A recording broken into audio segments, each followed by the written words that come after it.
Boa noite a todos os irmãos que nos acompanham na leitura e comentário do Evangelho. Vamos elevar nosso pensamento ao Criador, silenciando nossa mente e nos conectando com a luz divina, para que possamos receber em nossos lares os espíritos superiores enviados pelo Mestre Jesus, para auxiliar todo aquele que se põe em prece sincera e humilde. Que eles nos acompanhem na leitura evangélica de hoje. Estamos estudando o capítulo 27, Pedi e obtereis, itens 11 e 12, ação da prece, transmissão do pensamento. Pela prece obtém o homem o concurso dos bons espíritos que acorrem a sustentá-lo em suas boas resoluções e a inspirar-lhe ideias sãs. Ele adquire, desse modo, a força moral necessária a vencer as dificuldades e a volver ao caminho reto, se deste se afastou. Por esse meio, pode também desviar de si os males que atrairia pelas suas próprias faltas.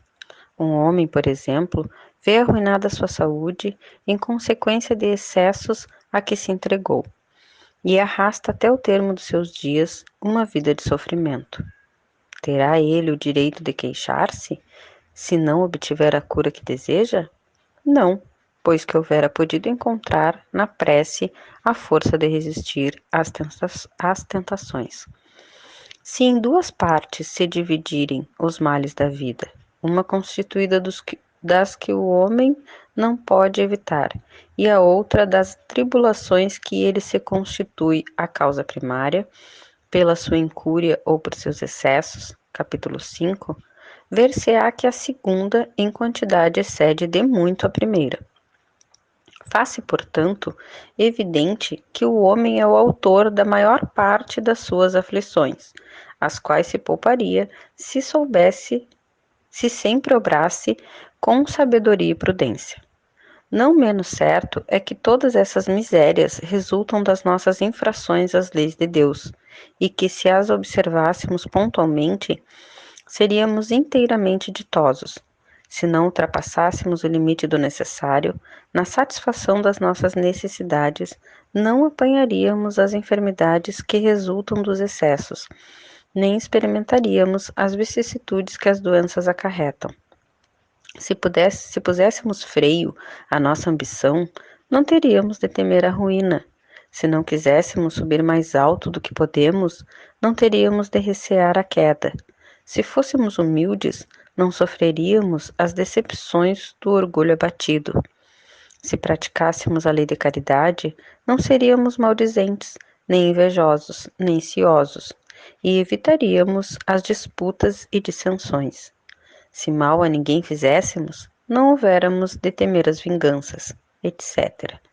Admitamos que o homem nada possa com relação aos outros males, que toda prece lhe seja inútil para livrar-se deles. Já não seria muito o ter a possibilidade de ficar isento de todos os que decorrem da sua maneira de proceder? Ora, aqui facilmente se concebe a ação da prece, visto ter por efeito atrair a salutar inspiração dos espíritos bons, granjear deles força para resistir aos maus pensamentos, cuja realização nos pode ser funesta.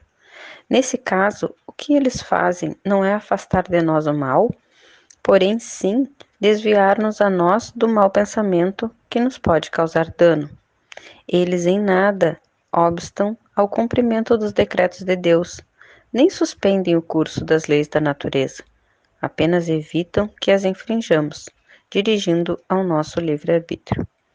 Agem, contudo, a nossa revelia, de maneira imperceptível, para nos não subjugar à vontade. O homem se acha então na posição de um que solicita bons conselhos e os põe em prática, mas conservando a liberdade de segui-los ou não. Quer Deus que seja assim, para que aquele tenha a responsabilidade dos seus atos e o mérito da escolha entre o bem e o mal. É isso que o homem pode estar sempre certo de receber, se o pedir com fervor, sendo, pois, a isso que se podem, sobretudo, aplicar essas palavras: pedi e obtereis. Mesmo com sua eficácia reduzida a essas proporções, já não traria a prece resultados imensos? Ao Espiritismo fora conservado provar-nos a sua ação, com o nos revelar as relações existentes entre o mundo corpóreo e o mundo espiritual. Os efeitos da prece, porém, não se limitam aos que vimos de apontar. Recomendam-na todos os espíritos. Renunciar alguém à prece é negar a bondade de Deus, é recusar para si a sua existência e para com os outros abrir mão do bem que lhes pode fazer. Bom, estudando sobre a prece, que a gente olha e pensa assim, nossa, prece, oração, acho que qualquer pessoa no planeta sabe, mesmo que seja uma oração decorada, as pessoas sabem fazer uma oração. Mas lendo aqui, estudando esse capítulo, a gente vê que é tudo muito mais profundo, que realmente a gente só levantou a ponta do véu. Mas graças a Deus que a gente está nesse caminho de pesquisar, de se melhorar. Porque a prece é a ferramenta, é um instrumento que Deus nos ensinou, nos deixou para melhorarmos nossa existência. Ela é tão simples e tão magnífica ao mesmo tempo que às vezes passa despercebida. Em qualquer posição de desequilíbrio, lembra-te que a prece pode trazer-te sugestões divinas, ampliar-te a visão espiritual e proporcionar-te consolações abundantes. Todavia, para o Senhor, não bastam as posições convencionais ou verbalistas. Vinha de Luz, capítulo 21, Oração e Renovação. Os Espíritos sempre disseram, a forma não é nada, o pensamento é tudo. E aí a gente estudando sobre o fluido cósmico universal, a gente entende que é muito mais além do que, porque tem 3 pontos a prece. O louvar, que é demonstrar a nossa admiração ao Pai, o agradecer, que é reconhecer as bênçãos e benefícios recebidos, e o pedir, que é solicitar ou suplicar aquilo que temos necessidade. Nós ficamos no último, no pedir. Mas é muito além, e não é para mim só.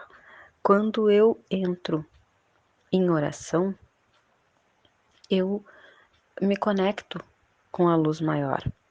E aí eu consigo elevar o meu pensamento. Só que elevando o meu pensamento, eu elevo o meu sentimento. Consequentemente, eu elevo as minhas ações. E aí eu faço a transformação. Mas também não é só isso. Quando eu entro em prece, eu me conecto com a luz. E eu me conectando, eu elevo na minha volta toda toda a vibração, todo esse fluido cósmico universal, que é a matéria elementar primitiva e que ocupa todo o espaço. Todos os seres encarnados e desencarnados estão nesse fluido universal. Então, quando eu entro em prece sincera, eu elevo o meu pensamento, elevo o meu sentimento, elevo a minha ação e elevo o fluido universal que está em volta de mim. Então, se todos nós fizéssemos isso, nós conseguiríamos, né, melhorar o, o bem na nossa volta, nós conseguiríamos elevar a vibração da nossa casa, consequentemente, o contato com os vizinhos, no trabalho, se todo mundo tivesse fazendo isso. Então, assim, ó, a prece nos faz entrar em reflexões importantes, porque ela é um instrumento simples, mas é muito profundo. E a gente está fazendo bom uso desse instrumento, a gente está contribuindo para a formação dos fluidos espirituais do nosso planeta, porque a prece não é para mim.